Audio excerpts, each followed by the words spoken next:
Okay, cool. Hi everyone. Are you guys able to hear me? Just drop a quick yes or no in the chat, everyone.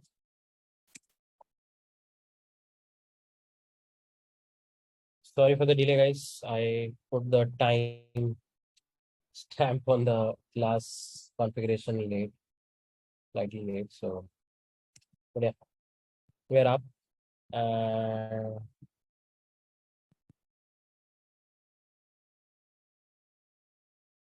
no, Abhijit, today's class is not scheduled for them. Theirs is tomorrow. Okay.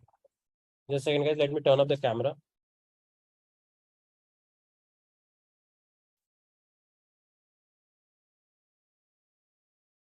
Because there is slight change in the plan. So, okay. I guess you guys must be able to see me as well. Right. Uh,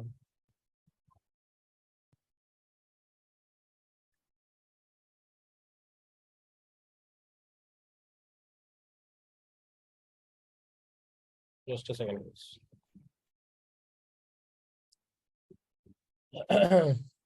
Cool. Okay, so in the last class, we talked about a few things around internals of Spring Framework, right? Remember?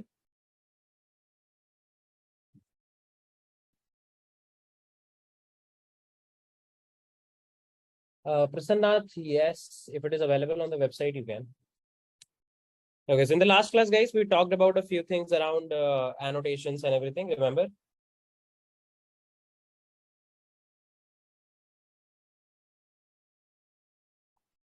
Okay, we talked about how exactly the component and everything works and like how exactly you can do dependency injection, how Spring actually promotes dependency injection altogether. Remember all of that? Anybody having any questions?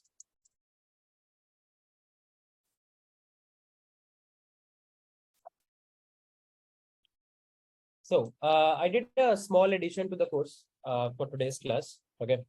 Um, Initially, it was not in the plan because I thought maybe not a lot of people will be interested. So maybe we can skip the part or something. But now from the last class, I got a good response. So I thought maybe this part can be added during the runtime. So today what we are going to do is we are going to actually see how you can make your own annotation. Of course, we are not going to make very complex annotation like the get mapping or like add component or anything. We're going to make a very simple annotation just to make sure that you get a hang of exactly how a basic annotation is bare minimum at least made. Because there can be a case that, let's say, if you join some MNC or something, there can be a case that you might have to, let's say, work on some internal implementations and maybe modify the Spring Boot framework for their own use case, right? So for that kind of a scenario, maybe you might have to get some understanding around Spring and how exactly internals of Spring things work. We will talk about aspect-oriented programming, why it is important, and maybe we will see how you can make your own annotation altogether. Does that one make sense? You will see that it was, I guess, not the part of the initial course structure, but this is something that I added now. Yeah. So Darshan is saying that yes, we have a @login required annotation and in our company. Yes. So there can be a case that people can make custom annotations altogether for their own use case. So at least we should have bare minimum understanding of how exactly a bare minimum what do you say annotation is made. And then on top of it, of course, you can make some more complex understandings and prepare some more complex understanding. But I believe it's our responsibility to make sure that you are not like blank about the fact that how annotations are made. Make sense? Okay. So this is slightly an advanced part. I would say it's a slight advanced part on this particular part. So I believe some people might feel slightly uncomfortable. There can be some questions, but yeah, we'll try to answer as much as possible. And of course, this might require you to do some reading on your end later as well. Okay, so let's start. So before we understand how to make annotations, okay, if in case, let's say you want to understand how you can make your own annotations altogether, before doing that, you need to understand a very important thing called as aspect oriented programming. Okay. So you must have heard about object-oriented programming. You must have heard about, let's say, procedural programming. You must have heard about aspect-oriented programming. For functional programming, but not a lot of people must have heard about aspect-oriented programming. Okay. Now, what is aspect-oriented programming and why do you probably need it? Okay. Now, for example, if you see object-oriented programming, in object-oriented programming, we deal with real-life entities, real classes, right? We make objects out of it. We set up relationship between classes and interfaces and all that we try to actually do in object-oriented programming. And there are some good patterns, good design structures that you can actually use to make sure that you also are able to imply solid principles in your corresponding object-oriented programming stuff. Like you can make sure that single responsibility principle is respected. You can make sure that I would say Liskov substitution principle, open close principle, all the solid principles are actually respected altogether. Now, if you see in object-oriented programming, there is one problem. There is one small, I would say, problem that exists with object-oriented programming. In object-oriented programming, we deal everything with real entities and real classes and real structures, like which we are able to relate with actual life. For example, let's say if you want to make an e-commerce application, then your classes will be what? Categories, products, users, I would say orders, this kind of stuff. Okay. But in object-oriented programming, what if you want to actually have logging? Okay. Of course, you can make a class of logging. But how will you actually bind your classes with your logging class or log class with your normal object-oriented structure? Like, let's say you have a product class, you have a category class, let's say you have a order class, you have a user class, and all of this. All of these classes are actually representing real entities.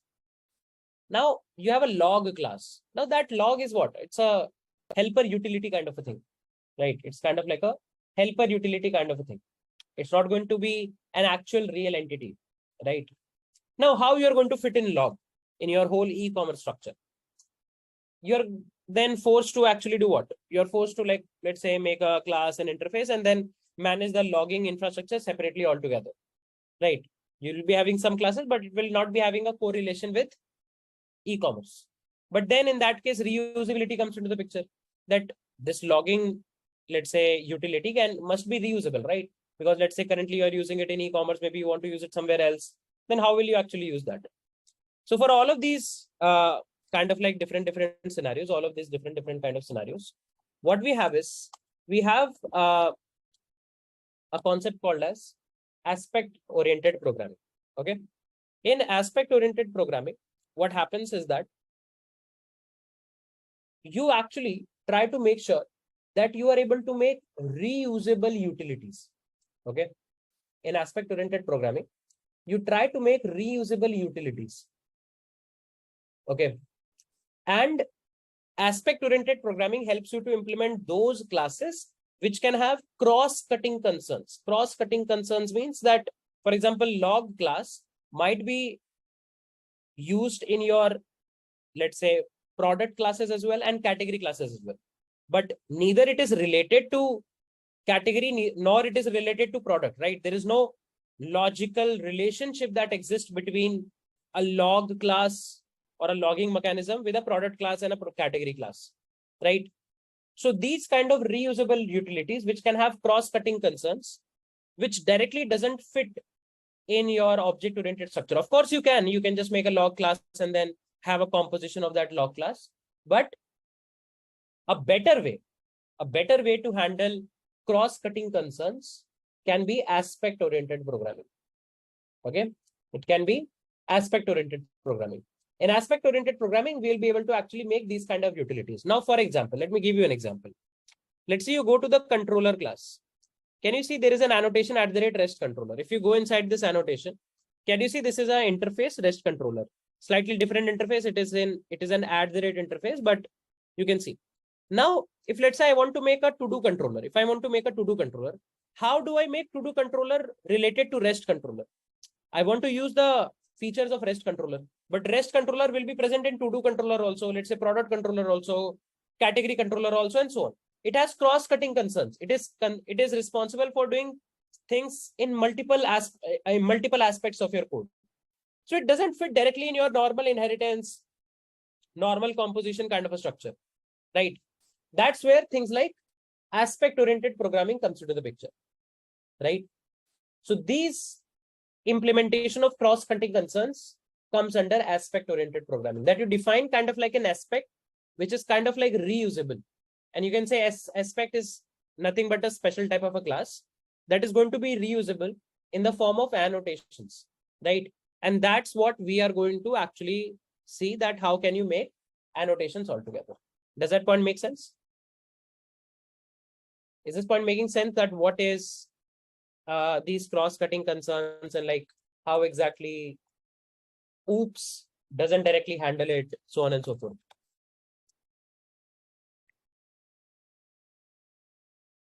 Okay, because think about it. I have REST controller. This REST controller is doing something with the to-do controller class, or you can say to-do controller class is dependent on REST controller. But can we make an inheritance here? Can we do an inheritance here? No. Can we do a composition here? Not likely. Does that point make sense? It can be other aspects also. Like annotations are one way to implement aspect-oriented programming, I would say, Ashish. There can be like simple classes which you have not introduced that annotation, but maybe you might directly use it in composition, but that is still having cross-cutting concerns. Your annotation directly are coming from aspect-oriented programming. Make sense? In the last class, we talked about AutoWire also, right? We have discussed about AutoWire already, right? Didn't we? Yeah. So yeah, making sure that we don't skip specific things. Okay. Cool. Okay. Okay. Cool. Now, yes, Rachel. REST controller is having cross-cutting concerns. Why cross-cutting concerns? Because this @REST controller class is required in to-do controller also. Let's say later I will do user controller, it is required there also. Let's say later I will do product controller, it is required there also, and so on. Yes or no?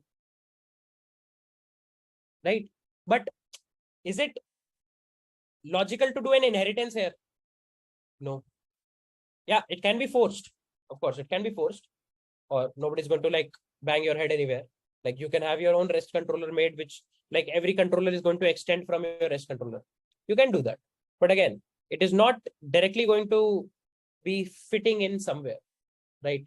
That's where these kind of annotations come into the picture. Yes, Bikash, it might not directly add up to the relationship structure, right? Generally, your utilities like logging, let's say this kind of controller management, right? These kind of structures, generally, whenever we have to use, that's where aspect-oriented programming comes into the picture.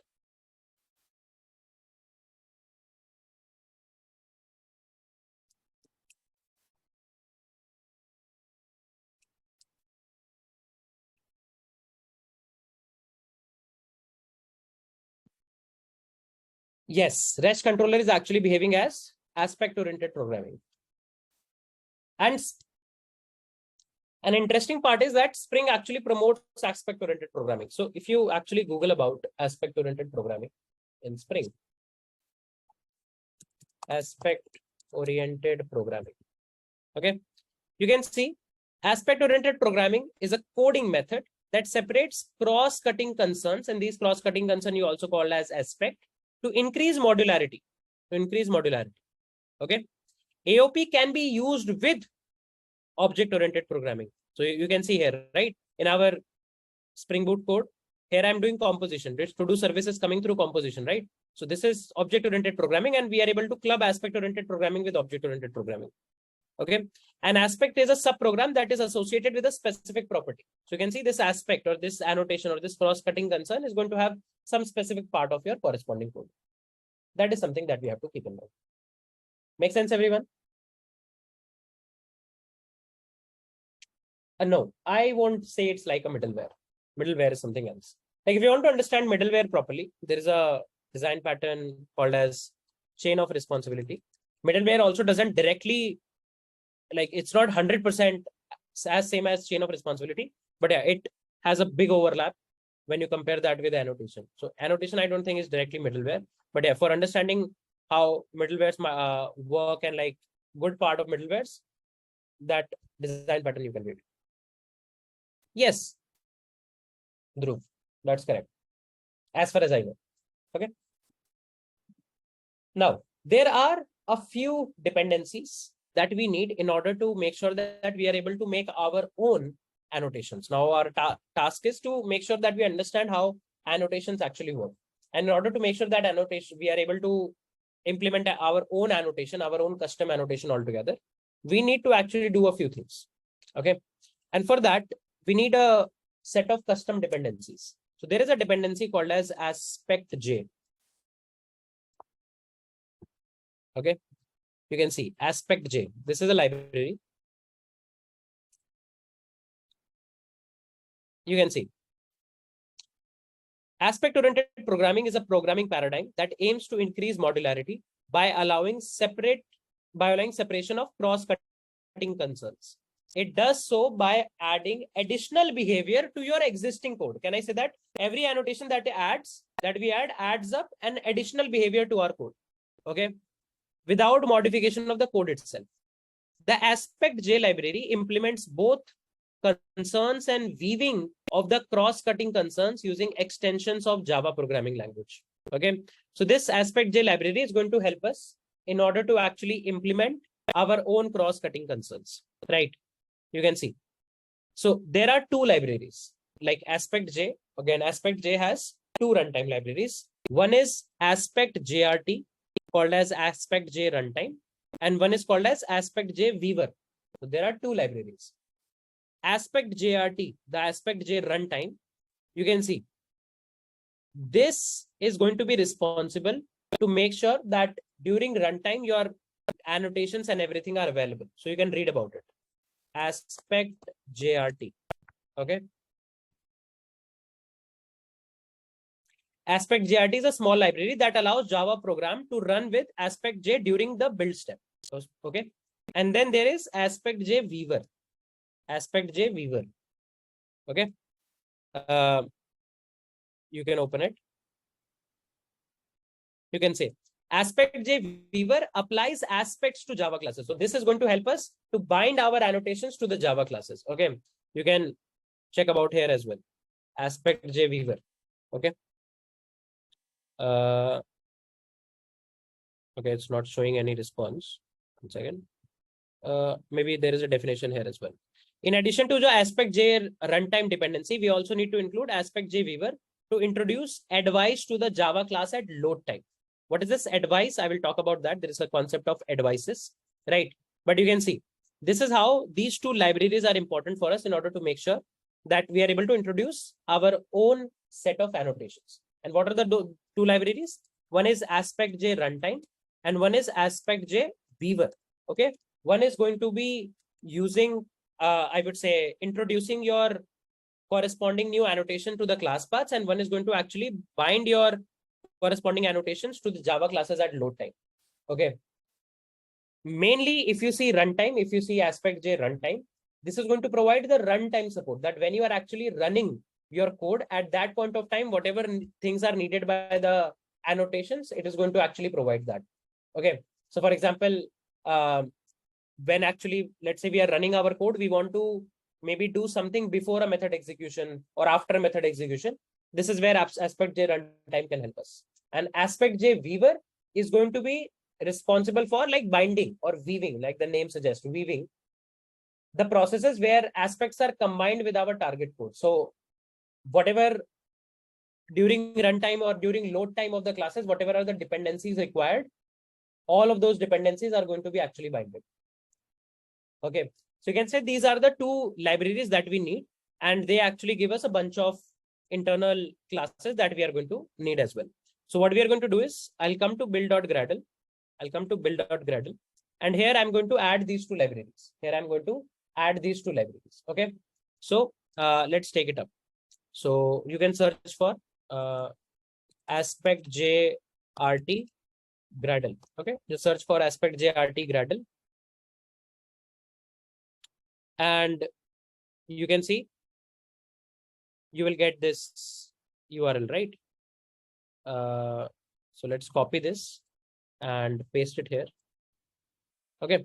And there is an interesting part that for latest version of Java 17 and everything, you need to use the 1.9.8 version. Otherwise, this 1.6.2 version sometimes gives you some warnings and everything.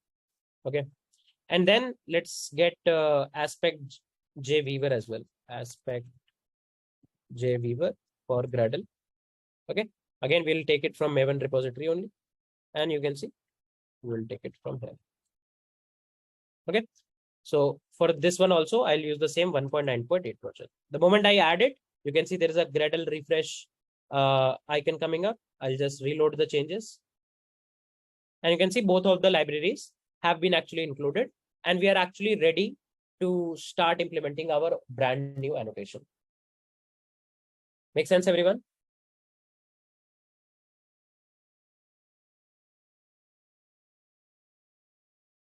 Any questions?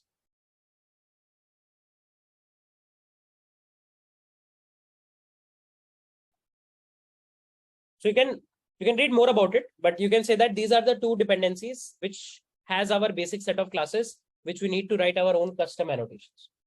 Okay. This is something that you have to keep in mind. Having said that, now let's say we want to write an annotation, and this annotation is going to do one very simple thing. To whatever function we will apply our annotation, it is going to tell us how much amount of time that function used or that function took in order to execute itself. Okay. So kind of like time stamping, we can do that. Let's say we can have a time monitor annotation. Wherever we will add this time monitor annotation to whatever function, it will tell us how much amount of time that function actually took in order to execute. Very simple annotation we are going to build. Okay. So the first thing that you have to do, and you can actually, again, read on Beldung as well. And you can actually see here as well. Every annotation has a special syntax where you first of all define the interface for the annotation. And you mention it as @interface. You can read about it here as well. You can see. Once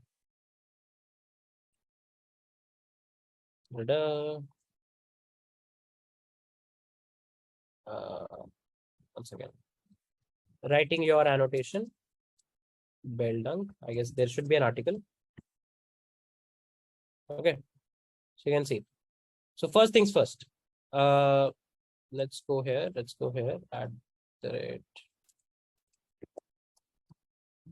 You can see there is a class level annotation example. The first step towards creating a custom annotation is to declare it using the @interface keyword. Okay, so we will do that also. We'll say new Java class. Okay, and you can see we want an annotation. Okay, so we'll name the annotation as time monitor. Can you see the moment you selected annotation, already it had the syntax of @interface altogether. Can I say that? Right. So what we have done is we have defined an annotation for us. Now we have to define some custom properties about this annotation. What are these custom properties? Now, first thing is you have to define this annotation is going to be applicable on what? Is this annotation going to be applicable on a class? Is this annotation going to be applicable on a method? Is this annotation going to be applicable on a field? Where? So you can say there is a @target. You can see java.lang.annotation. So there is a Java annotation called as @target. Okay, java.lang.annotation.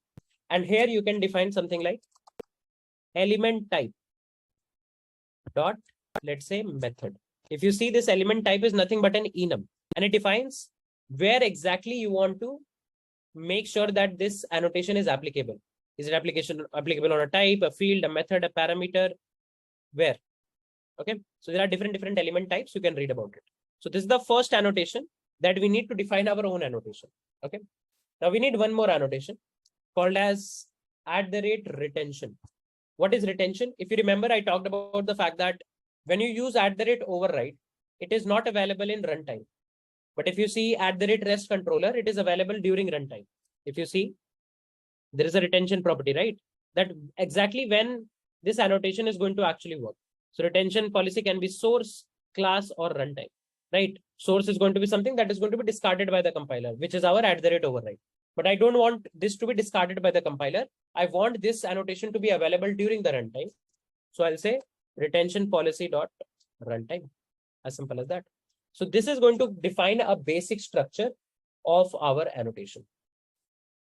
First of all, tell me, are you guys able to get this much part? What's going on?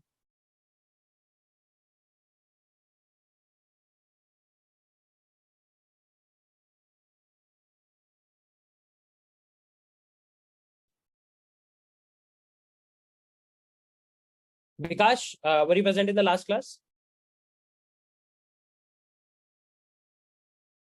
Okay. So guys, a few people are asking about retention policy. Let's talk about that. Now, a question that might come to your head is that when do you know you need a retention policy as runtime or maybe source or anything? And what is this retention policy? So, for example, you must have seen @override. Okay. So, for example, you can see this is an interface to do service, and this is fake to do service. Here you can see I'm overriding the method overriding the method do something, right? So generally you will find people annotating your methods as @override. Can I say that? Okay. Now, what is this @override? This is also an annotation, but you can see the retention policy of this annotation is what? Source. Source means that the moment compiler will actually see this annotation, it is going to avoid it. This annotation has nothing to actually do during your runtime. During your runtime means during the execution of your code. It is there only for documentation or source code perspective. Whereas, if you see something like REST controller, here the retention policy is runtime. If you see what is runtime, you can see these annotations are going to be available when your code is actually executing. It's not just there for your documentation purpose. When your code will execute, at that point of time, during runtime, this annotation will be active. It's not going to be discarded by the corresponding compiler. Okay. And that's what we are doing. To define our own new annotation time monitor, we have to decide what is the retention policy. And we have to decide what is the target. Target means this annotation is going to be applicable where? Is this applicable on a class? Is this applicable on a method? Exactly where? Make sense, everyone?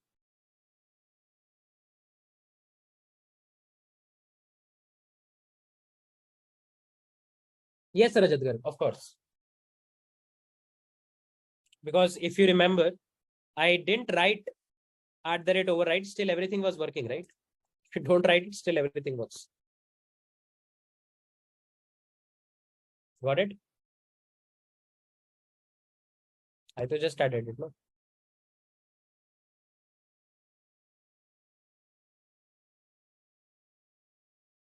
Okay. Make sense, guys? How we have to how we defined our basic interface altogether?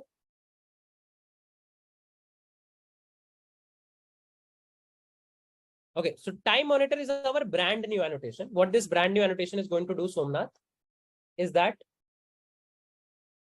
yes, dependency के लिए क्या डालना है? I'll share.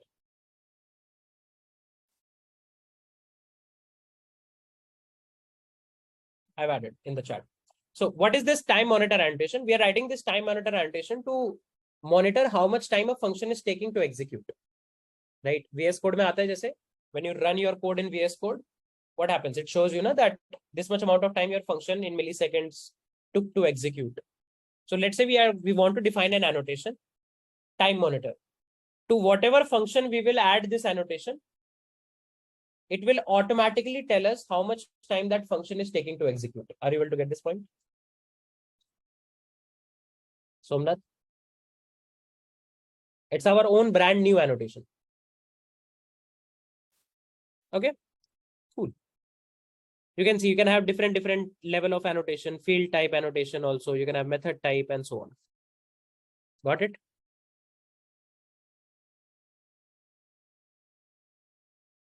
I have disabled copying from chat. So 1 second, I'll share it on Discord once again.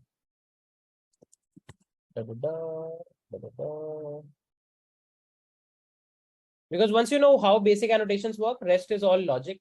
You can make very complex annotation also by just putting your own logic. I've shared in the announcements. You can copy from there.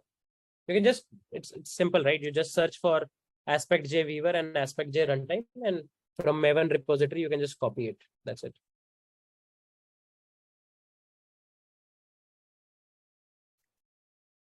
Got it, guys? Everyone? This is the first step. This is the first step. It's not done yet, but yeah, this is the first step. So first of all, tell me this.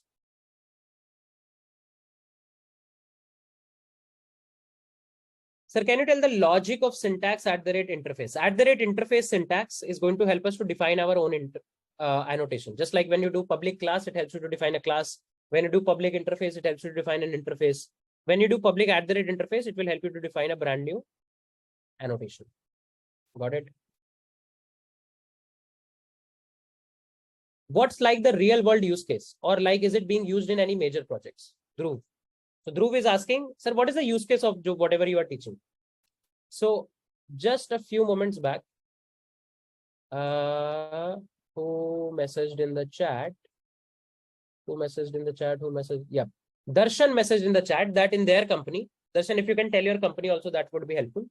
They have an annotation called as at the rate login required. By reading the annotation, I can directly tell that whenever they are adding at the rate login required, they must be able to add some kind of a validation that to execute this particular method, the user must be already logged in. So in that case, they have defined their own annotation altogether. Make sense? Apart from that, let's say if you will go to Google, in Google, you don't have, what do you say, Spring Boot exactly, but there's a very similar framework to that of Spring Boot. There are also a lot of annotations and everything works. If your day zero at Google is with that framework, it's called as an application framework, very general name. Then you will realize that they are also playing with annotation, but their annotations are very complex and they are doing a lot of things. But there is a team in Google which handles application framework. So what if you join Google and join that team? Then you have to make your own annotations altogether. So people make their own annotations to make sure that they are able to implement cross-cutting concerns. Does that answer your question, Dhruv Bhagwa? Darshan's company name is Hopscotch. So there can be more companies who might have implemented it. In LinkedIn also, there were a bunch of annotations that they had already implemented, but the framework was not Spring Boot exactly. But yeah. Does it have a link with interface? You can say it is also kind of like just a signature or just what do you say? Kind of like a contract. So that's why I'm not sure they could have named it like at the rate annotation. That could have been a better naming, but I'm not sure why they took the name at the rate interface. Okay, so you can read.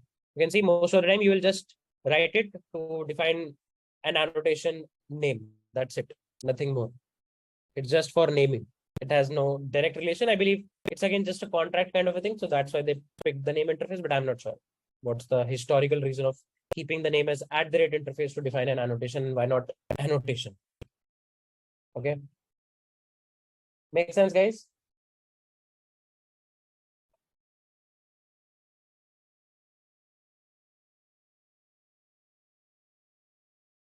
Okay. Now the second thing that we need to do is now we have the signature of our interface and we know when this, signature of our runtime and we know when this signature of our annotation and we know when this annotation is going to be available and who this annotation is going to target. Now what do we have to do is we have to define the implementation, that what should actually happen when this annotation is going to be triggered. For that, what you can do is you can create a brand new Java class and maybe you can say time monitor aspect. Okay, cool.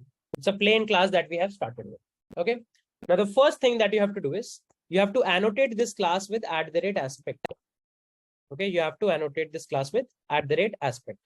One second, I guess it's not taking the annotation. One second.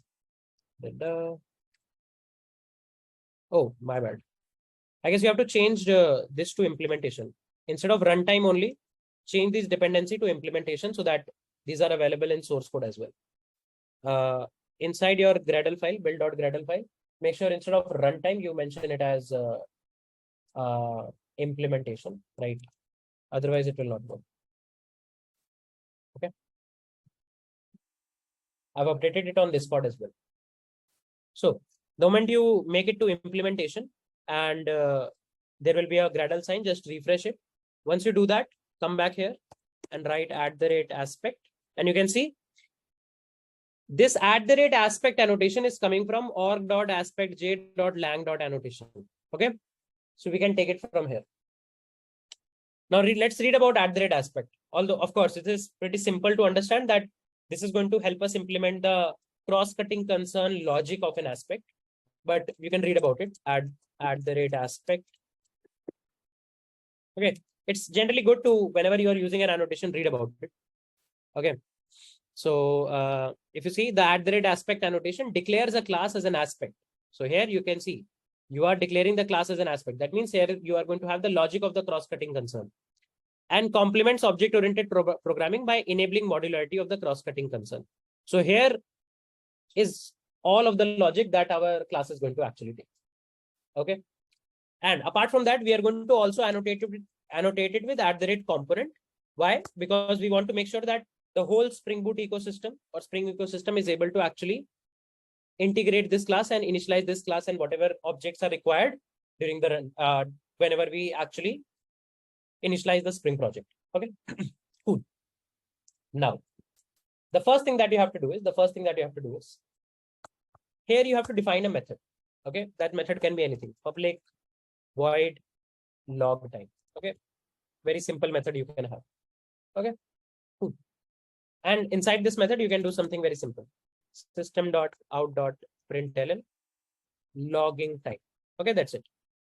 Now, what we want is we want to make sure that this function of this class should execute whenever we attach the time monitor annotation. Okay, but you can see this class currently doesn't know that this method of this class has to execute on the time monitor annotation. How does it know about it? What you can do is there is an annotation called as @around. @around. In this @around, what you can actually do is you can pass a string and you can say @annotation and then name of the annotation, which is time monitor. Okay, which is time monitor. So now let's see what's happening. Let's see what's happening. With this simple syntax, we have attached the fact that this log time function is going to be executed the moment time monitor annotation is attached to a method. Now let's read about this @around. Let's read about @around. Okay, cool. Maybe you can read here. Here. Okay. If you search for @around, okay, see. Creating a point cut and advice. I'll talk about what is point cut and advice. You can see first we have annotated our method with @around. Okay, this is our advice, and around advice means we are adding extra code both before and after method execution. Okay, so now what Spring brings into the picture? Is a concept of advices. Okay, the concept of advices. Now these advices are pretty important, and there are two things: point cut and advices. Let's first of all try to understand what is point cut. Okay, point cut in aspect-oriented programming. You can see. Okay, first of all, we will introduce some terminology in aspect-oriented programming. A join point is a step of program execution, such as execution of a method or handling of an execution. In Spring AOP, a join point always represents a method execution.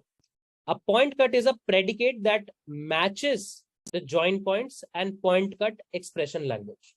Now you might be thinking, what is actually point cut? Let me explain you the same thing in simple terms.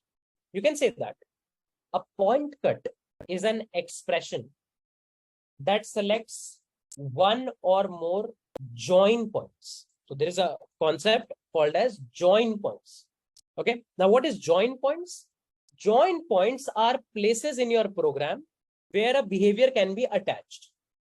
Okay, or a behavior can be inserted.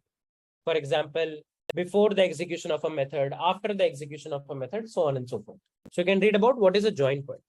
What is join point in AOP? Okay, you can see a join point is a specific point in your program execution, like method execution or exception handling. Okay. A point during the execution of a program. So wherever you are actually executing your code, join point actually represents a part or a point in the execution of your code. Okay. So if you see this image, sorry, not here. I guess there is a image illustration for join point. Okay.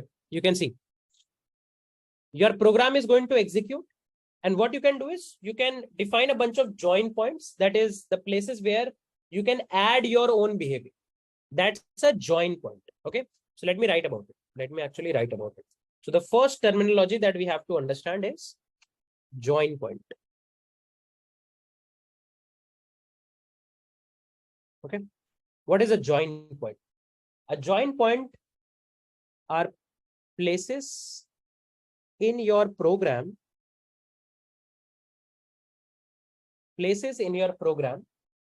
where behavior can be inserted. So that's a join point. Okay. That's a join point.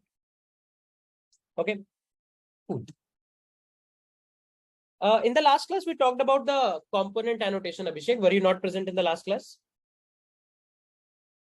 Guys, we talked about the @component annotation, right?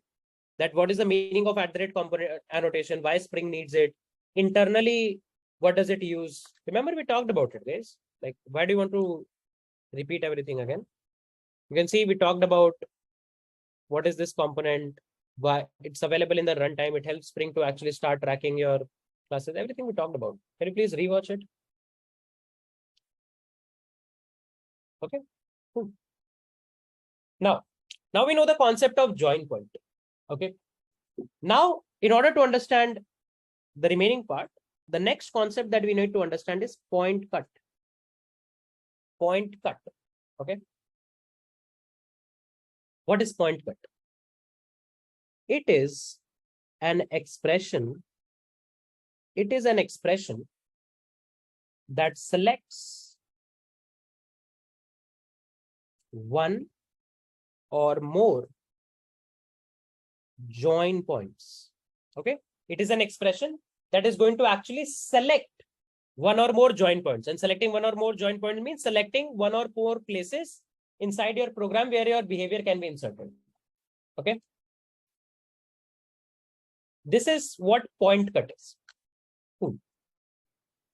Now, in order to understand the remaining part, the third concept that comes in aspect-oriented programming is called as an advice. Okay.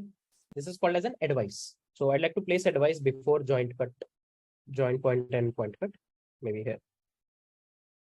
Okay. There is a concept called as advice in aspect-oriented programming. Okay. I know this might be new for a lot of people, right? But generally, it's good to actually understand what are the internal things. Okay. Cool. Now, what's an advice? What's an advice? Advice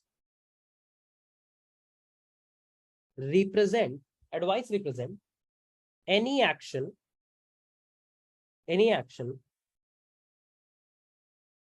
taken by an aspect. Aspect means cross-cutting concern. Cross-cutting concern at a particular join point. At a particular join point, right? So what is advice? Advice is going to represent an action. Action means logic. Advice represents any logic or action taken by the aspect. Taken by the aspect means the class, the cross-cutting concern class that you're going to implement at a particular join point. At the particular join point. At a particular join point means the place where we have to insert. For example, there is some part of your code. Now at this place, I want to insert some logic. What is that logic? Is going to be identified by the advice. Okay. That is going to be identified by the advice. Okay. And what are join points? Join points are specific points in your execution, right? Where the logic can be inserted. Okay. Cool. These are the two ones. Now, advices helps us to do one more thing. Advices help us to do one more thing. That is, an advice helps us to identify when the logic should be executed. Okay, when the logic should be executed. For example, now join points can be something like your methods, right? Join point can be something like your method, or maybe some field access operation, or maybe some exception, right? These are join points, right? Join point means the places where behavior can be inserted. What are the places? Maybe it can be some method, it can be some exception handling, it can be some field access, and so on. That's a join point. Now, what's an advice? Advice helps us to implement the logic that is going to be inserted, and advice can also help us to identify when the logic should be executed. Now, what do I mean when I say when the logic should be executed? Advice can help us to identify whether the logic should be executed before the join point execution, or the logic should be executed after the join point execution, right? So on and so forth. Now, inside this after also, for example, if it is a method, so do you want to define it after returning from a method? Like, do you want to execute your logic after returning from a method? Or you want to define your logic after throwing from a method? Or you want to define your logic after the finally block, right? After the finally block, then whenever like everything is cleaned up and your finally block has been executed, so on and so forth. Okay. Or you can also define around.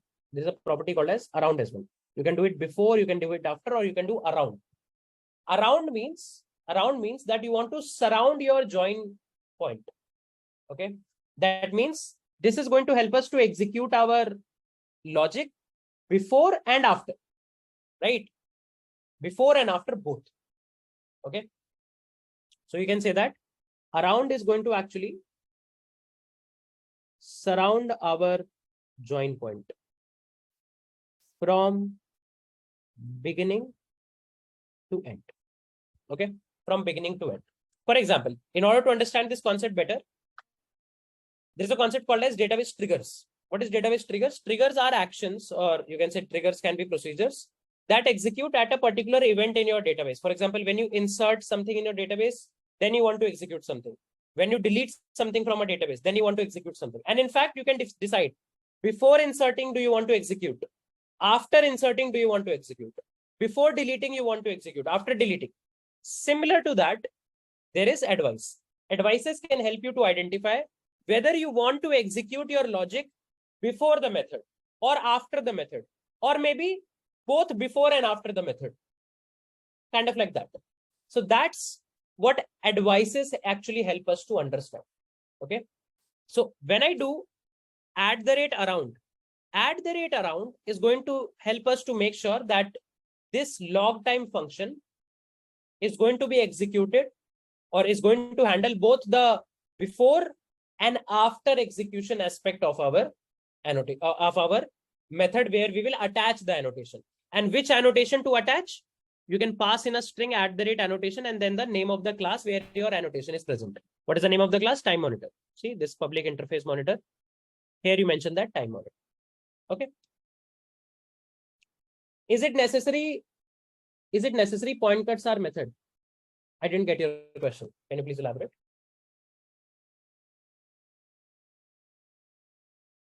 Guys, is this point making sense? That what is join point, what is an advice, all of that? So time monitor is a join cut? No. Time monitor is not a join cut. Time monitor is an annotation. Okay. And what will be our join point? Our join point is going to be the method where we will attach it. Can I say that?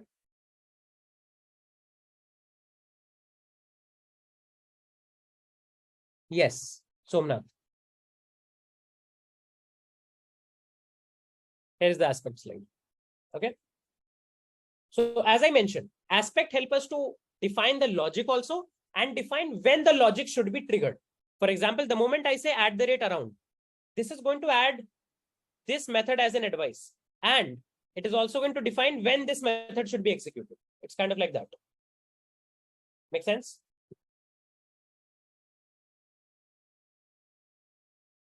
Then you can use @before, Omkar.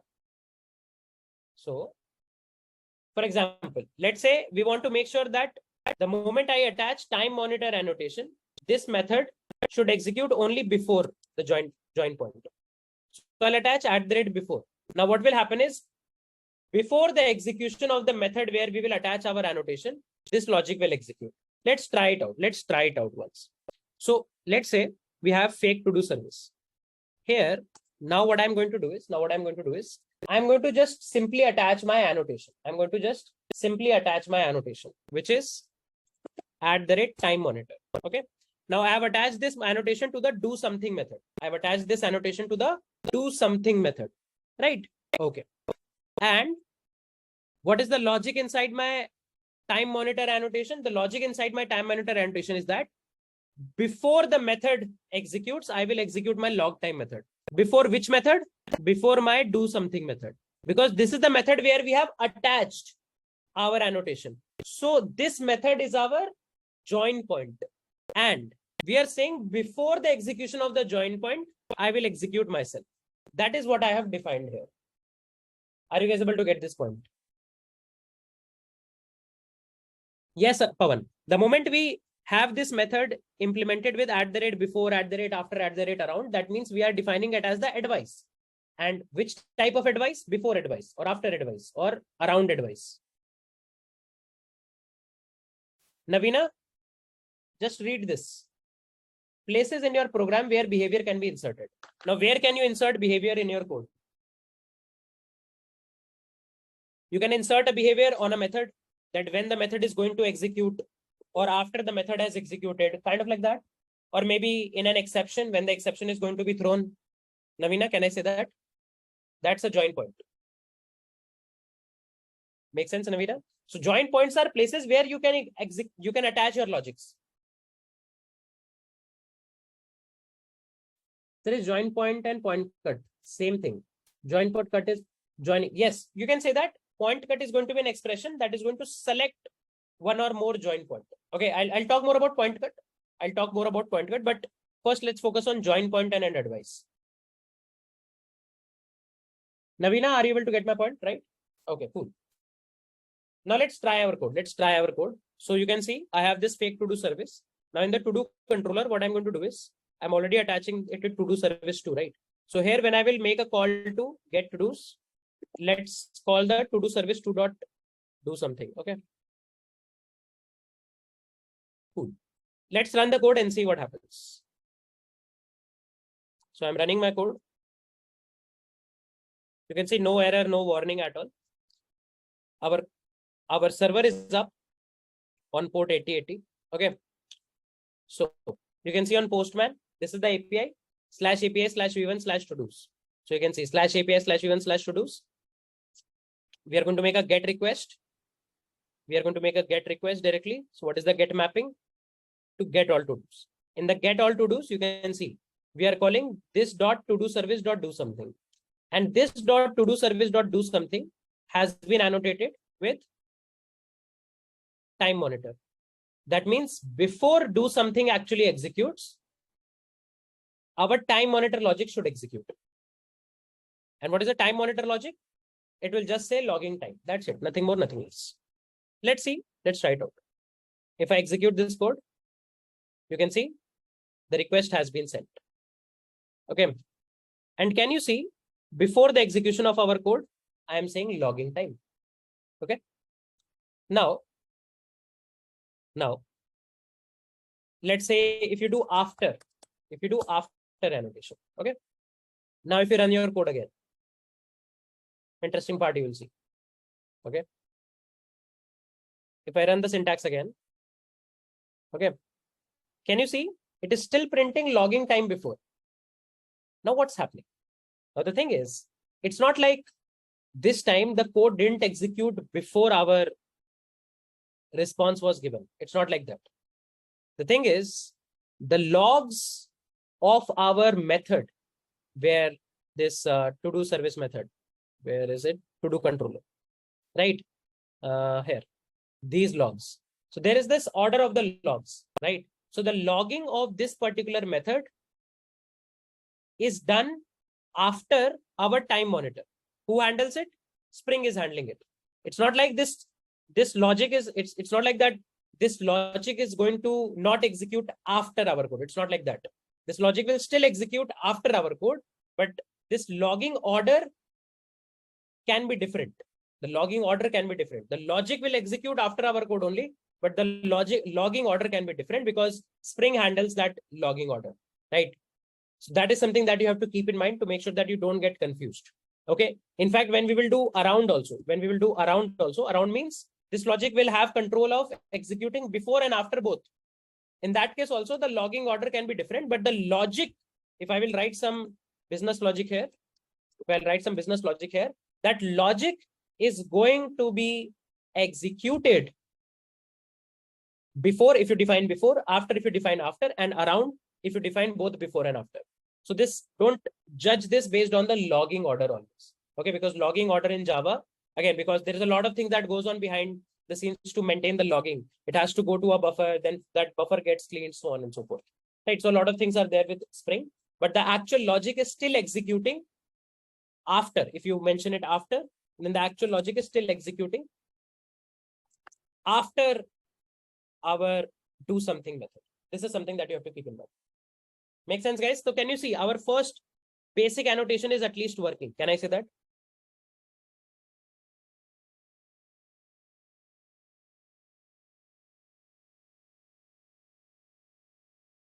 It's running on the main thread. So, Abhijit, so what?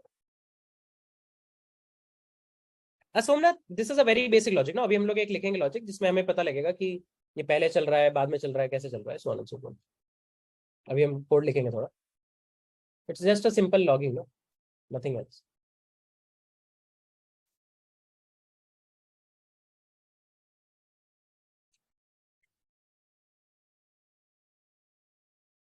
Make sense, guys? Can I say that we have a basic annotation at least up and running?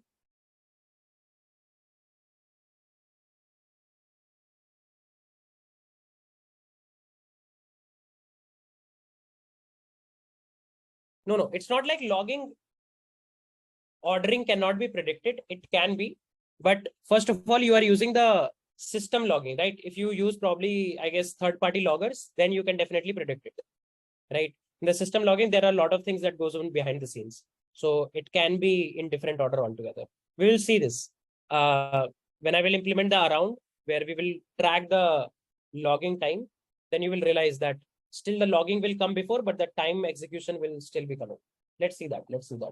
But before that, I want to take up some questions if there are any. Okay.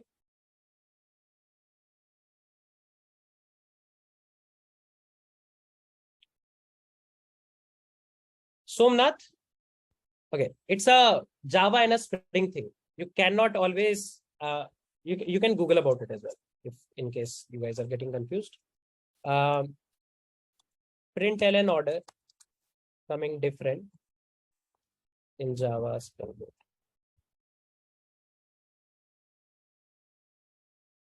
Yeah.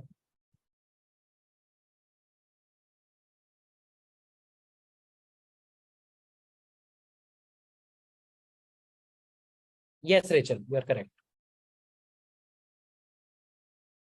Can you guys read this paragraph once?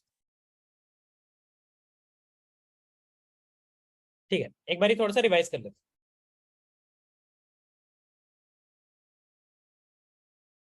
ठीक है, so what all things we have discussed? So till now we have discussed a few things. First is join point. What can be a join point? Join point can be places where you can attach your code. For example, your functions, for example, your exceptions, and so on. Your fields, your field allocations, and so on. Okay, these are join points. This is a place where we can attach code. So for example, here, What is our join point? In our code, what is our join point? This do something method is our join point. Okay. Join point. Cool. Okay. Now the second concept is advices. Advices have two things mainly. First, logic to execute. They are going to define the logic to execute and when to execute.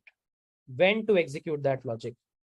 And there can be different ways to define when to execute that logic. For example, you can define the logic to execute before your join point execution, or after your join point execution, or around your join point execution. Around will be able to handle both before and after. I'll show you.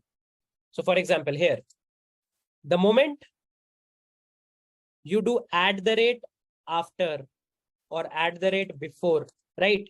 This is defining an advice that this logic is going to be an advice, and when it will execute, before the execution of join point, it will execute.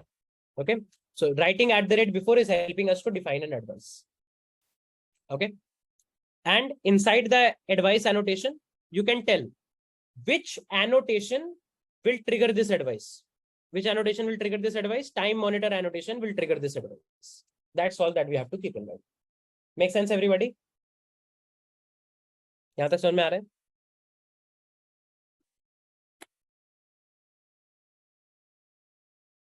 ठीक लग रहा है? I know it might not be a very trivial concept क्योंकि बहुत लोग discuss नहीं कर रहे होते and the moment we have some uncomfortable zone, so we start feeling panicking, but don't worry, let's go step by step. Point cut पे आते हैं. Guys, forget about point cut. अभी तुम point cut भूल जाओ मैंने point cut के बारे में कुछ बात करी. Forget about point cut. Okay, make sense, everyone? इतने में कोई question?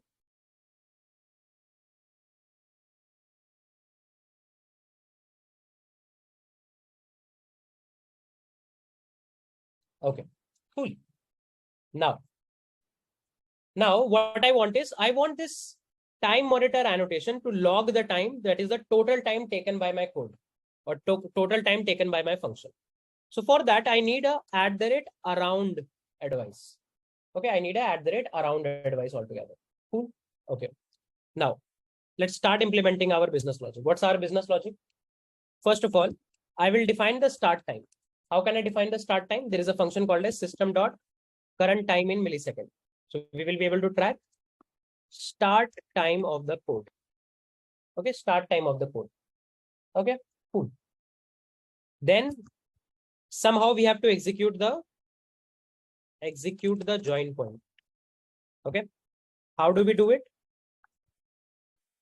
How do we execute the join point is something we will talk about.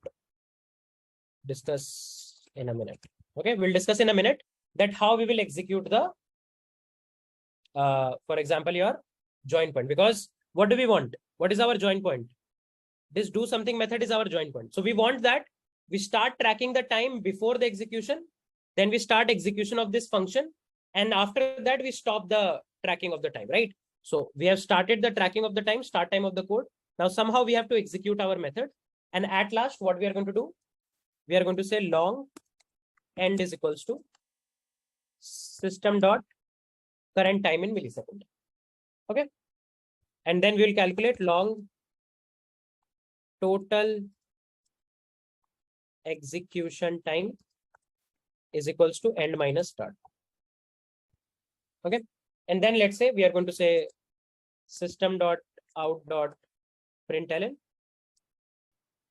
total time of execution of the method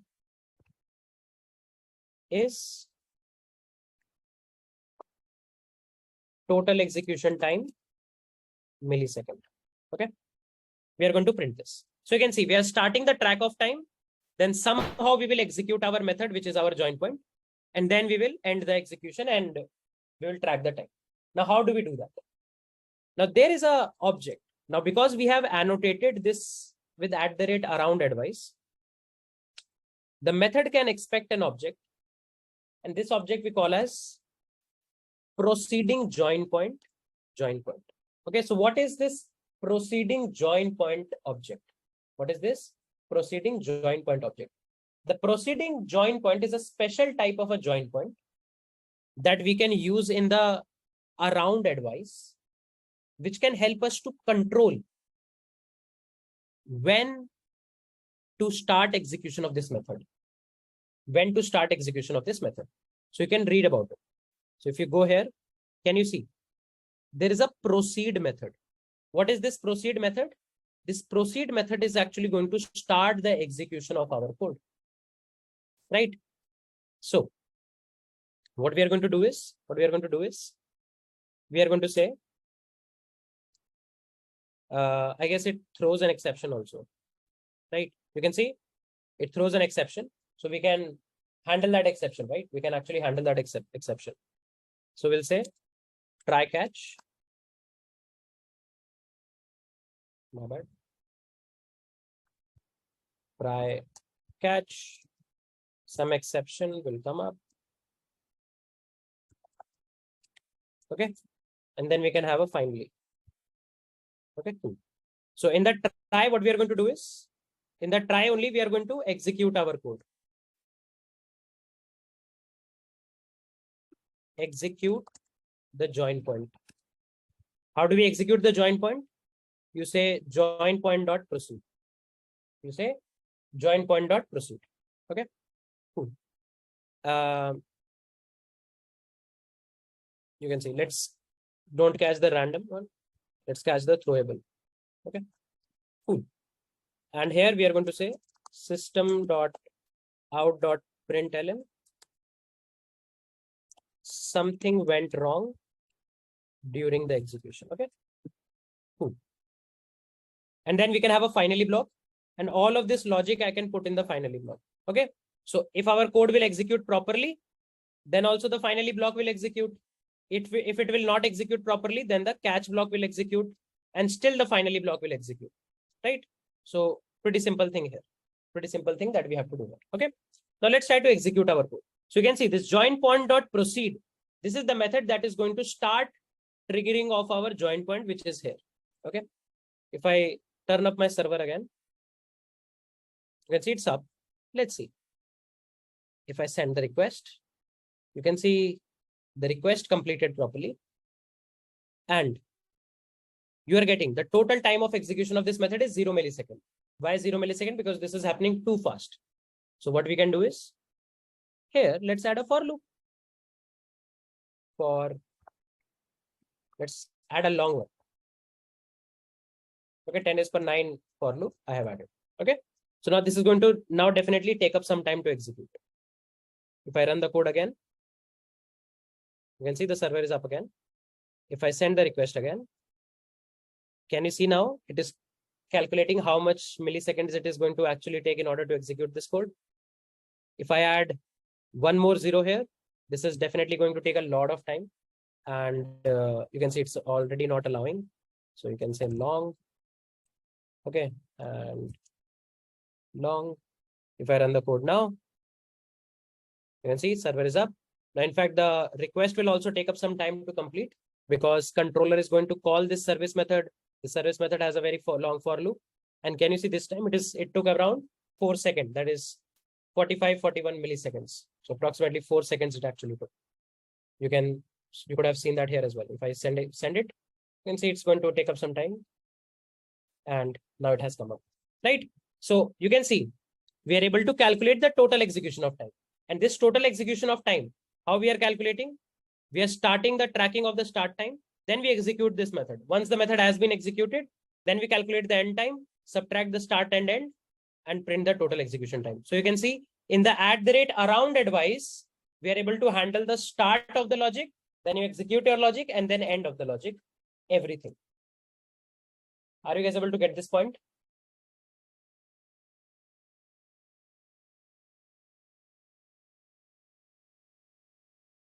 No, Ashish. If you will not execute it, then the code will not execute. Your do something function will not execute because you never told when to execute it because you have a @around annotation now. Guys, is this point making sense? How it actually started working? And can you see the control here? This is the actual control. Whenever we want to execute, we can execute. That's the best part.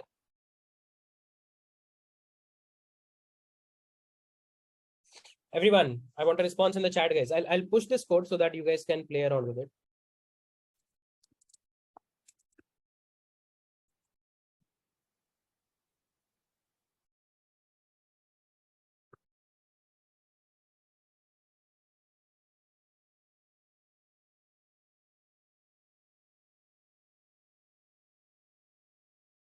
It's usable there only. If you see proceeding join point, you can see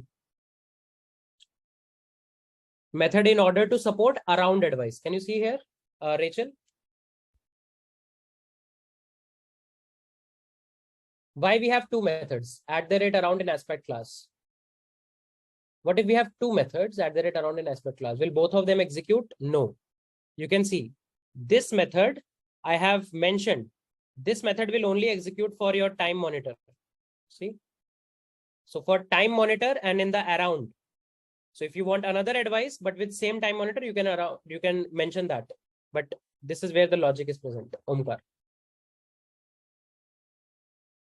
Is it finally before and after only? I didn't get your question, Vinayak. If according to around advice, the log time should run twice, right? Before do something and after do something. No, Navina, it's kind of like this. It's kind of like this. So Navina is saying that according to the around advice, it should work something like this. No, you are understanding the meaning of around incorrectly. Around means that you will be having the control of the start of your, before the start of the logic, and you will be having the control at the end of the logic. So what's happening? Think about it like this. Your log time function will start executing. Then when you call dot proceed, then your do something will execute, and this will pause here. This will actually pause here. It's kind of like you have a function f, from that function f, you called function g. So this f function will be paused here, right? So it's kind of like that. This log time function will be paused in your call stack. Then when you come back, that's where the remaining part of the logic will execute. So when you come back from the call stack, are you able to get this point? Is join point dot proceed calls do something? Yes. You can see because why it calls do something, because this method is an advice of which annotation? Time monitor. And who has this annotation? Do something has this annotation. Are you able to get this point?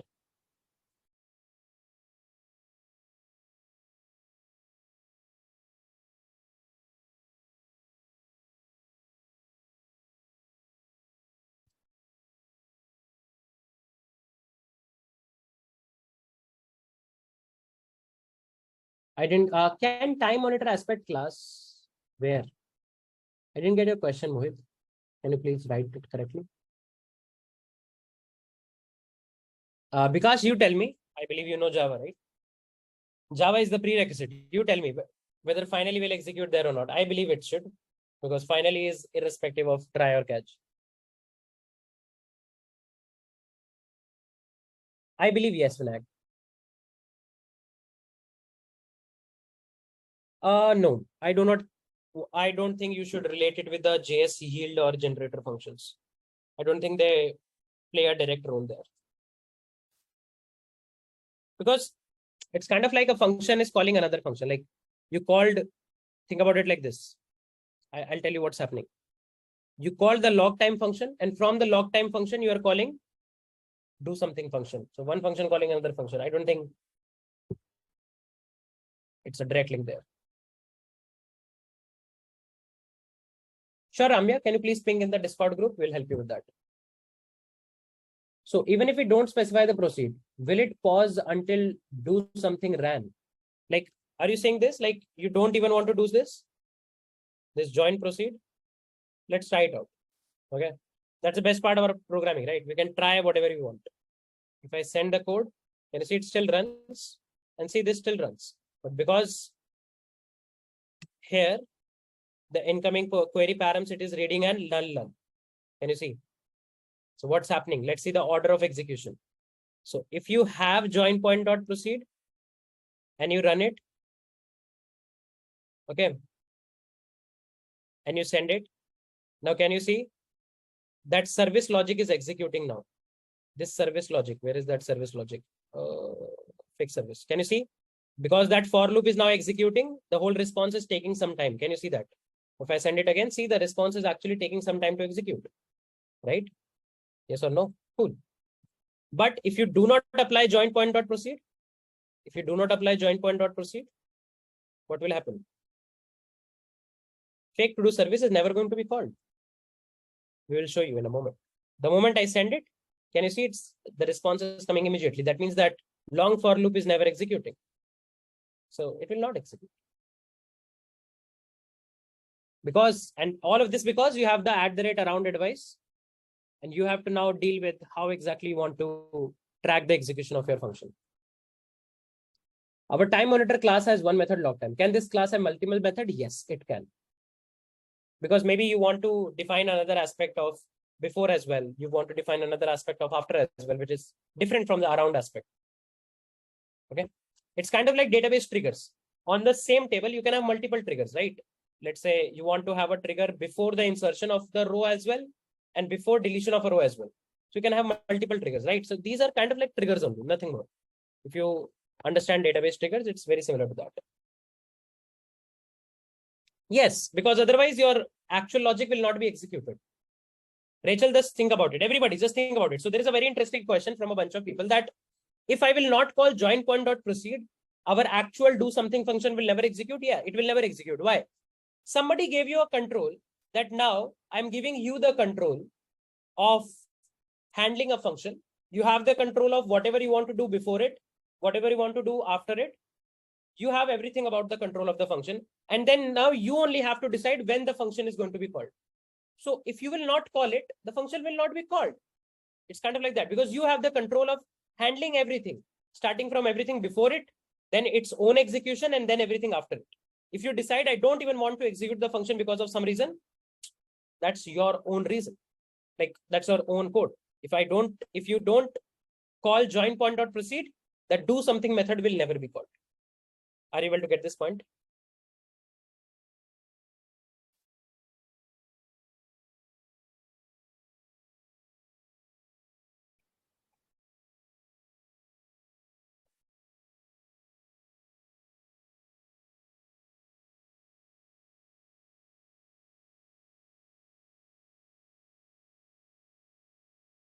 If you take before instead of around, yes, if you take before, for example, here you did before, okay, and you don't need to call it. You don't need to call join point dot proceed. You don't need to pass it here as well. If now you execute the code, now your method will execute no matter what. If I run the code, can you see now it is taking time to execute, right? That means the do something function is executing because now you just have the control to handle everything before it. Once your logic is done, then it will be automatically called. And that's why you will get a 0 millisecond here because your logic executed before its execution. Are you able to get this point?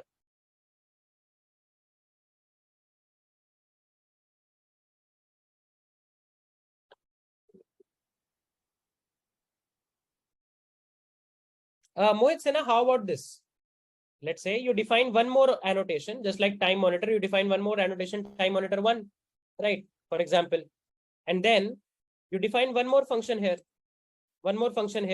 where your whatever advice you have will be having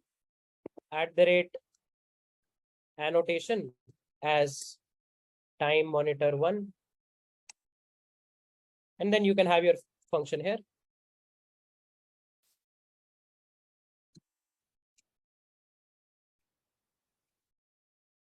Are you able to get this point?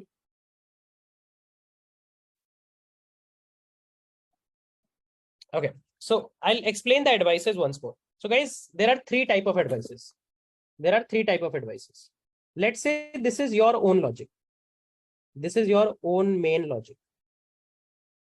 Okay, which in our case is do something.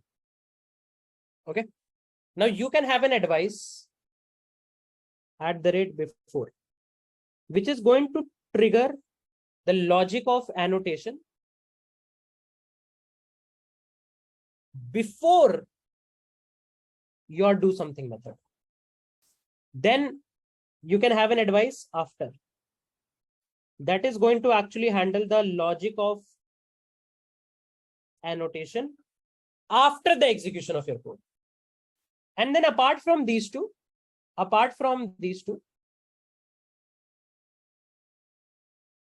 your own logic. Apart from these two, there is something called as @around. @around controls everything before, sorry.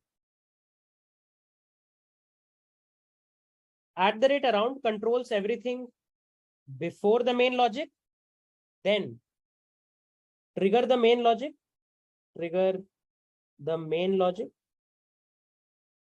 and everything after the execution of your main logic. These are the three advices that you have. Got it? There are more. Like after finally and everything is also, I guess, present. Like @after finally, I guess. Aspect. See, there are a lot of them.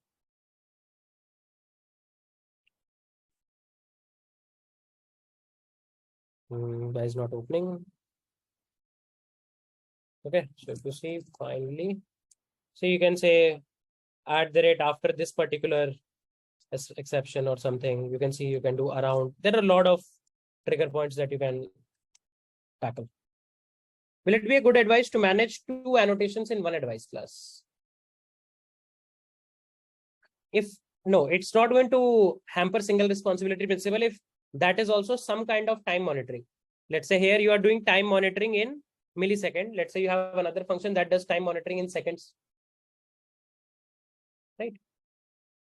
Rajat, sir, in the time monitor interface, you mentioned @target. Can we explain why we put those two? Is it fixed annotation we must write? I already explained that, right? What is @target? This is going to define that this annotation is applicable on a method. Method means function. And retention means that this annotation should not be avoided by the compiler during the compile time. This annotation is going to execute some task during runtime of our code. So we need to tell both of these things. What is your retention policy and what is your target type when you're defining your annotation? This will be present everywhere. For example, if you see your REST controller, you will see they have also defined target and retention. If you will see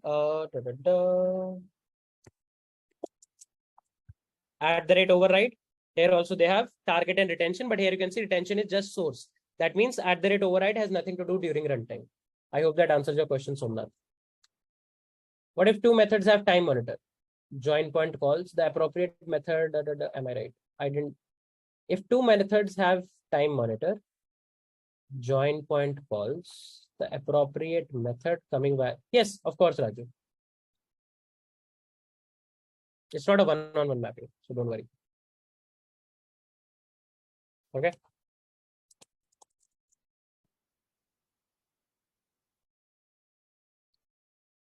Instead of around, we could have done function calls before and after implementation of do something. Yes, but that's called as procedural programming, Pawan, right? And I believe you know the issues with procedural programming. Everywhere, if you do procedural programming, then everywhere you have to make a function call that calls this particular function. Like, guys, Pawan has a question. Pawan says that, sir, instead of doing all of this, instead of doing all of this, we could have defined a function track time. And this track time function could have called log time. Oh, sorry, my bad. This track time function could have called do something. Can I say that? So when in track time, you could have started the timer, then you could have called do something. And when the do something call comes back, you could have ended the timer. Can I say that? Yes or no, guys? We could have just written a bare minimum simple function.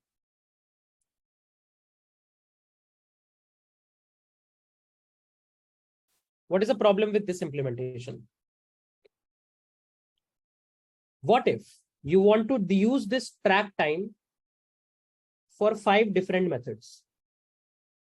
Not just do something. There is do something 1, do something 2, do something 3, do something 4, do something 5. What if you have that? First thing. Second thing, let's say you will say that, okay, sir, don't worry, I don't have a problem. I'll put multiple if checks that this track time will take a function name, and I will say if name is do something 1, then I will execute do something 1. Else if name is do something to, I'll execute do something to, and so on. You can have a claim that I will put a if check like this. Can I say that, Pawan Patil? Now, everyone in the class, you tell me, is this violating any solid principle? Very good. Before even asking a question, Dhruv has mentioned that this violates a solid principle. Which solid principle it is violating? The open close principle. So yeah, but nice question, I would say. I like your batch. अच्छे question पूछते हो तुम लोग. If you have two annotations having around advice, then both of them run the function. So it will be 2 times. I didn't get, like, can you share me a syntax, what you're trying to say? Rajat Kar. Okay.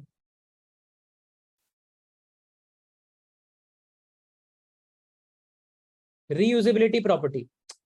Of course, Somnath, there they said that you don't even need to have an annotation. What Pawan said that, let's say I don't want to define an annotation. I want to just define a normal function, which calls another function. That's it. No trackability, nothing. Okay. That was his use case, but it violates solid principles.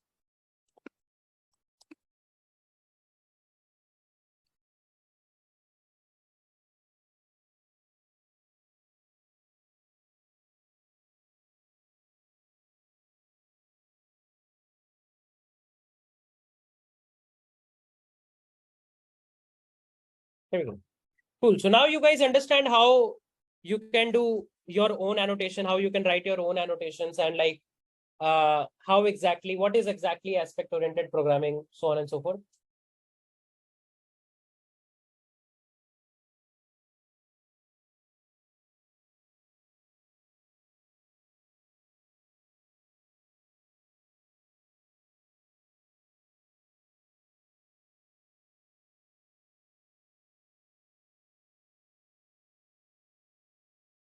No problem with. Now I want you guys to explore one thing around point cut. I talked about point cut, right? Remember, I talked about point cut.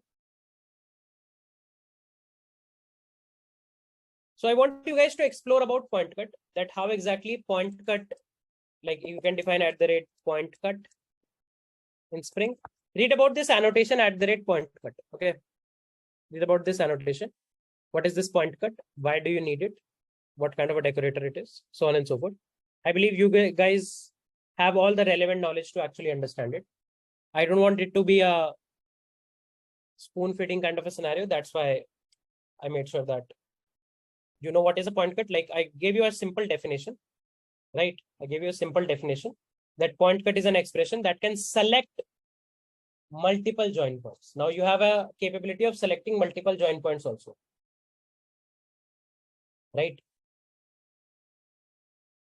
Can I say that? So what will be the use of it?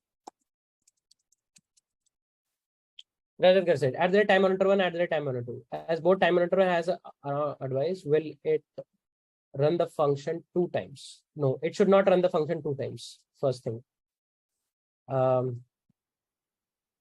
Rajat,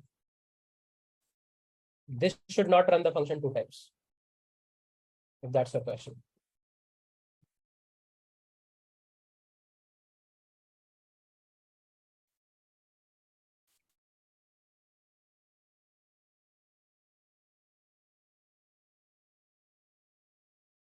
If we have to monitor multiple functions, we can use point cut. Think about it.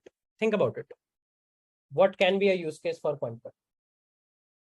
Rajat is saying, but both have around. So let's say that, so Rajat, in your case, let's say you have, so what Rajat is asking that, let's say some function has 2 annotations. Some function has 2 annotations. Sorry, let's make it around. Let's go. One second, guys. Let me push the correct code, right? And proceeding join.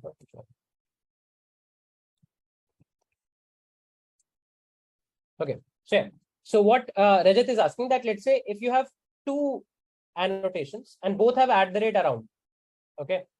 So will the function be called twice? No, function is not going to be called twice. Okay. Now here we have a nested execution. Okay. So the execution of these advices is going to be nested rather than sequential. Okay. It's not going to be like one advice is going to be executed completely, then another advice is going to be executed. No, it's not like that. Are you able to get this point? So what will happen is first your time monitor 1 around advice will start its execution. And when you call join point dot proceed, it will not immediately go to your sum function. It will go to the second advice. Then second advice starts its execution. Then when you call join point dot proceed, then it will go to the actual function. Are you able to get this point?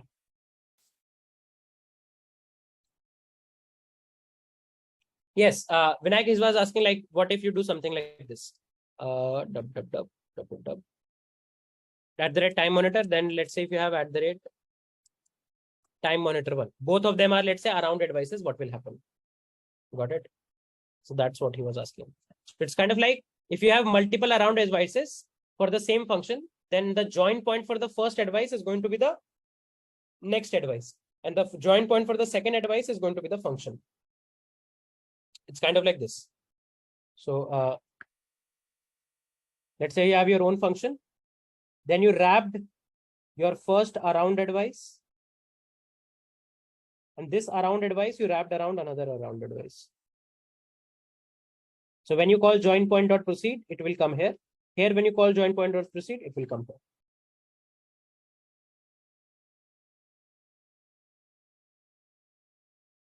Got it? Everyone, is this point making sense? Okay. And one thing, just give me a moment. Okay. Just a second, guys. Just allow me a minute, guys. I'm coming in a minute. Just a second.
Okay, yep, good. So sorry, I didn't stop the screen share. Yep. So first of all, I want to understand, do you guys understand what was going on, how we actually implemented everything? Were you guys able to understand that part? Now, is this point actually making sense to everybody?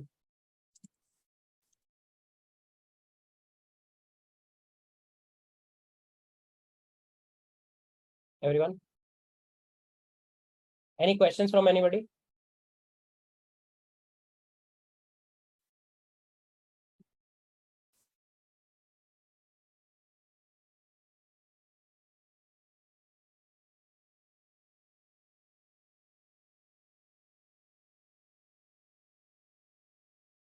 Mixins as in like which mixins you are actually referring to?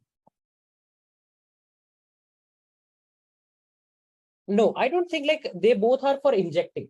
They both are not for injecting. Annotation is for implementing a logic that might be used at multiple places. Are you able to get this point? I don't think both of them are for injecting. Which one of them you are confused with? Rachel, okay. So what somebody asked was, let me share my screen.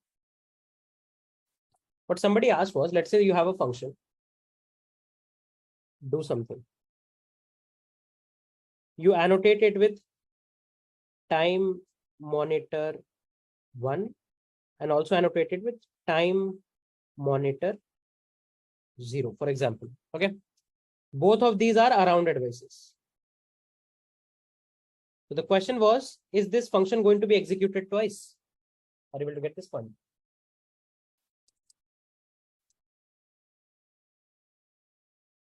Okay. So no, this function is not going to be executed twice. What will happen is this do something, your actual function is going to be wrapped with the first advice, that is time monitor 1. That is going to be wrapped with the outer advice, time monitor 0. And from time monitor 0, when you call join point dot proceed, it's going to come to time monitor 1. From here, when you call join point dot proceed, it is going to come to do something. Are you able to get this point?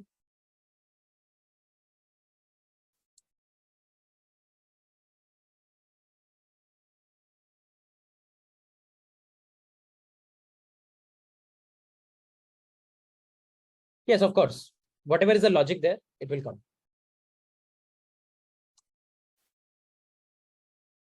Got it?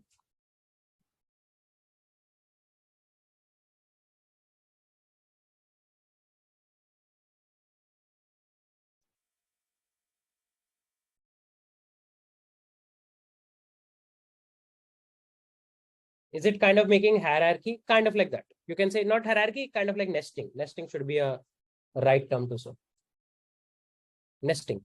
Because then when the do something function completes, it will first come to the inner annotation, or I would say inner advice, and then goes to the outer advice.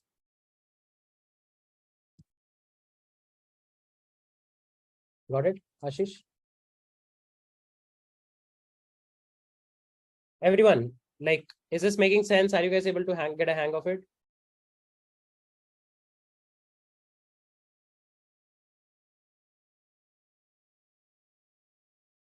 So like login required type functionality can be a mixin.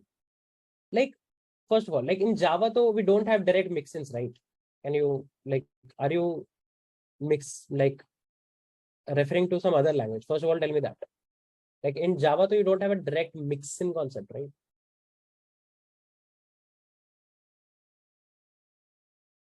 Isn't mixin in Django? मतलब in Python, mixin तो शायद Python में है, Django में होता है, isn't it?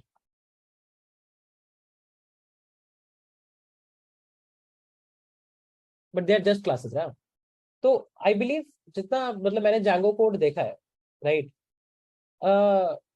They are मतलब हाँ मतलब कह भी सकते हैं, but I'm not sure. I don't want to comment. But annotations का देखो मतलब ये मीन है कि they are not a replacement for inheritance. To be very honest, annotation is not like just a replacement for inheritance. Any reusable code that you have to, any utility code that you have to push can be annotated. Okay, and annotation can be, I would say, non-runtime as well, like source annotation as well. I don't think there is a concept with mixins for that. But I have not done too much Django and everything, so I can't comment too much on that. That why they have two things there.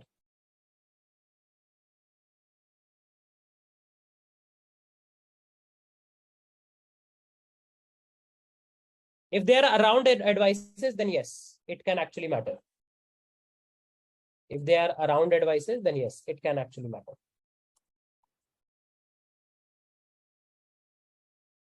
Any more questions, anyone?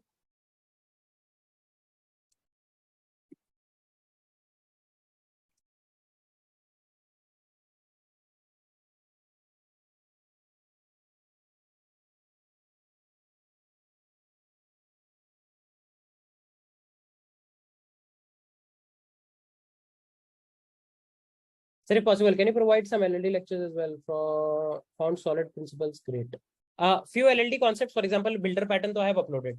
Now, more design patterns we will need for our discussion on Spring. So once we go into that discussion, we will actually try to get a hang of it. Don't worry.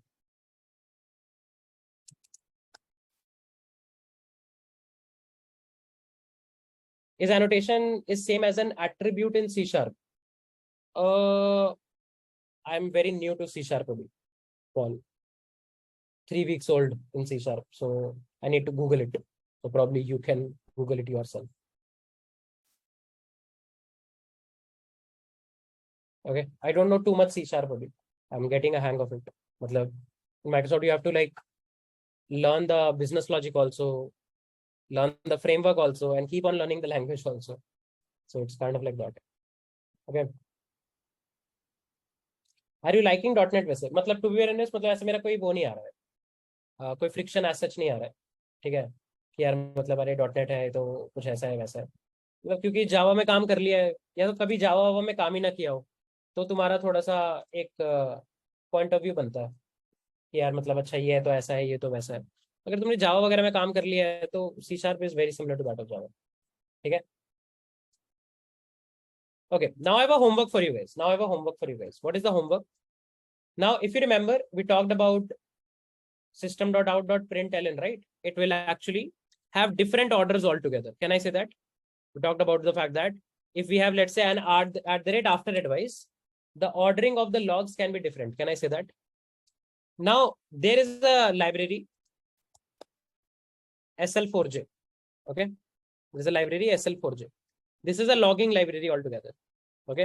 It will help you to implement logging better than your normal system.out.println in a far more interesting way. What I want you guys to do is just one simple task. I want you to replace all of the logging with this SL4J and then try to visualize whether after, before, and around are working in the same way or not. Because in that case, ideally, the problem of having different order of the println should not come because you will not be using println. You will be using this logging library, and this logging library will actually log everything in right order. So that's your homework altogether. I'll put this homework on Discord as well. Make sense, everyone?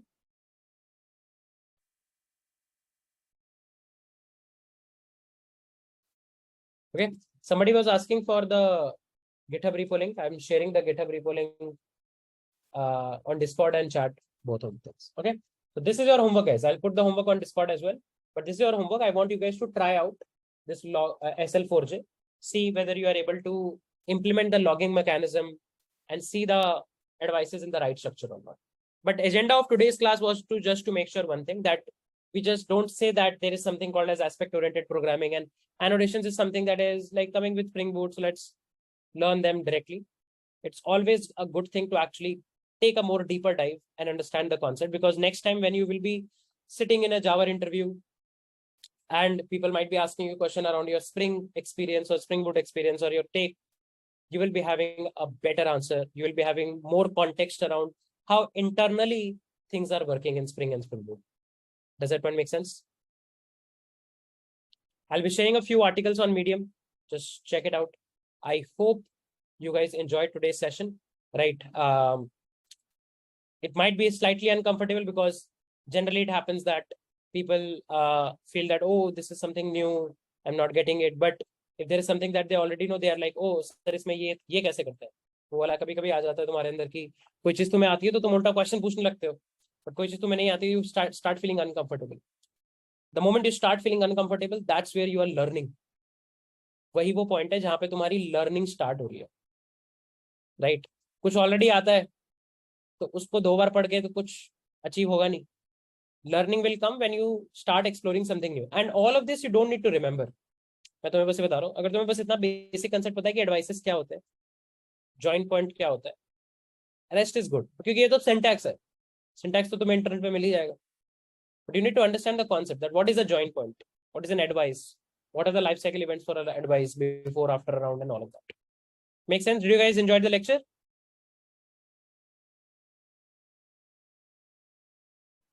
Cool. That being said, let's wrap today's session here, guys. We're going to meet tomorrow and we'll start our discussion on MVC. I thought we will be able to start our discussion on MVC as well, but we'll start our discussion on MVC. Till then, take care, guys. Bye-bye. Have a really lovely week ahead and keep putting everyone.